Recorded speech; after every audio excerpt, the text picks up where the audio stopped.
അപ്പാ ഞാൻ ബേപ്പൂരിൽ പോകണ്ട സുഹൃത്തിന്റെ പങ്ങളെ കല്യാണത്തിന് പോകണ്ടാ. പിന്നെ ഇജ്ജ് ബേപ്പൂർക്ക് പോവാണെങ്കിൽ ട്രെയിൻ മിസ്സാവും. ഞാൻ പറഞ്ഞോളി. ഞാൻ പറയണ്ട കേക്ക്. ബേപ്പൂർക്ക് പോവാണെങ്കിൽ അവിടെ നല്ല സ്രാവ് കിട്ടും. സ്രാവോ? എനിക്കാണെങ്കിൽ കുറച്ച് ചോറ് എപ്പോഴും തിന്നെങ്കിൽ സ്രാവ് മീൻ എത്രയും കിട്ടും. സ്രാവ് കിട്ടിയില്ലെങ്കിലേ മറ്റേ അതിലുണ്ടെങ്കിൽ അത് മേടിച്ചോ. മറക്കരുത്. ഹലോ വാപ്പ, ഞാൻ ബേപ്പൂർ എത്തിക്കണട്ടാ. കല്യാണ പേരിൽ എത്തിക്കണട്ടാ.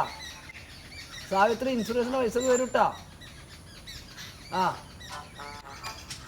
പിന്നെ ഇച്ച് പോരാനയക്കണെങ്കിൽ മീനിന്റെ കാര്യം മറക്കല്ല. സ്രാവ്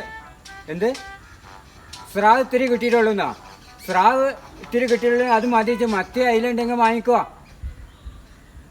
വേറെ എന്തേലും വാങ്ങണ്ടെന്നോ? വേറെ പ്രത്യേകിച്ചൊന്നും വാങ്ങാനൊന്നുമില്ല. ആർക്ക് കൊടുക്കുന്നേ? വാങ്ങിക്കോ. ആയിക്കോട്ടെ, ഞാൻ വാങ്ങിക്കോ കൊടുത്തോളന്നാല്. ഹലോ.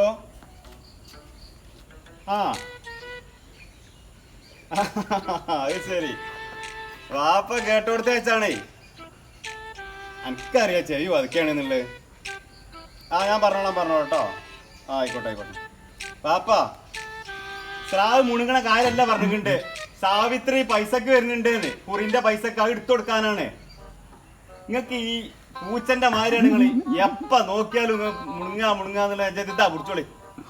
സാവിത്രി പൈസക്ക് വരുന്നുണ്ട്, കുറിപ്പൈസക്ക്. അതാ പറഞ്ഞുകൊണ്ട് പോകാനിട്ടാ.